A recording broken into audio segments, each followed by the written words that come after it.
အားလုံးပဲမင်္ဂလာပါခင်ဗျာ unit butter ကနေပြီးပြန်ပြီးတော့ကြိုဆိုလိုက်ပါတယ်ခင်ဗျဒီနေ့ကတော့ကျွန်တော်ရေတီတို့ရေပိုးတို့မရရင်ကျွန်တော်ဘယ်လိုမျိုးလေးကျွန်တော်ကျွေးလို့ရလဲဆိုတာလေးကျွန်တော်တစ်ချက်ပြောပြပေးသွားမှာဖြစ်ပါတယ်ပေါ့နော်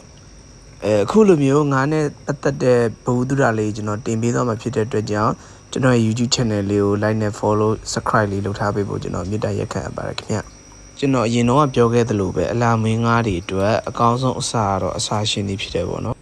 ဒါပေမဲ့တစ်ခါတလေကြာရင်အစာရှိနေရလဲထင်တယ်လို့မလွယ်ဘူးပေါ့နော်ရှားတာတော်တော်ခက်တယ်အဲ့လိုရှာဖို့မလွယ်တဲ့အခါအရေးကြုံလာတဲ့အခါကျရင်ကျွန်တော်တို့ဗာလေးကျွေးလို့ရမလဲဘယ်လို budget ချွေတာလို့ရမလဲဆိုတာကျွန်တော်ပြောပြပေးပါမယ်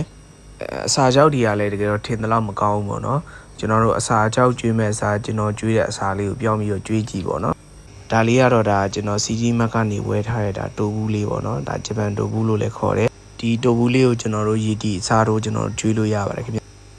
ကျွန်တော်ကတော့အဓိက fighter လေးတွေမွေးတဲ့လူဖြစ်တဲ့အတွက်ကျွန်တော်အရင်ဆုံး fighter လေးတွေပါဇက်နဲ့ဆက်နဲ့အရွယ်အစားလေးဖြစ်အောင်လို့ကျွန်တော်စကားစစ်ပြီးတော့ကျွန်တော်စေးချတယ်ပေါ့နော်မိတ်ဆွေတို့ရှိမှရှိတဲ့၅မျိုးစားရဲ့ပါဇက်အရွယ်ပုံမူတည်ပြီးလုပ်လို့ရတယ်ပေါ့နော်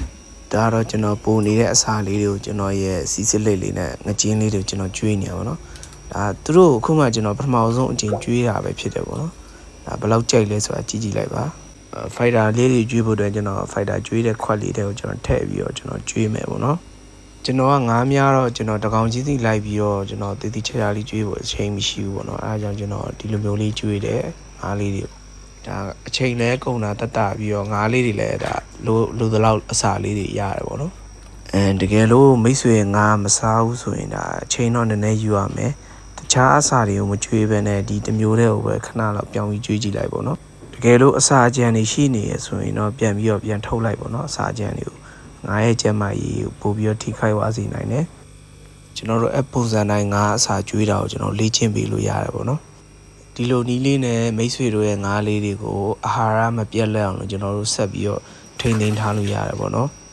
ပြီးတော့ပိုနေတဲ့အစာလေးတွေကိုလည်းကျွန်တော်တို့ရေခဲတတာထဲမှာဖယ်ပြီးကျွန်တော်တို့သိမ်းပြီးတော့သိမ်းထားလို့ရတယ်ပေါ့နော်ဒီနေ့ဗီဒီယိုလေးကိုကျွန်တော်ဒီလောက်နဲ့ပဲအဆုံးသတ်ခွင့်ပြုပါပေါ့နော်ကျွန်တော်နောက်နေ့ဗီဒီယိုလေးတွေမှာလည်းငါးနဲ့ပတ်သက်တဲ့ဗီဒီယိုလေးကျွန်တော်တင်ပေးပါမယ်ခင်ဗျ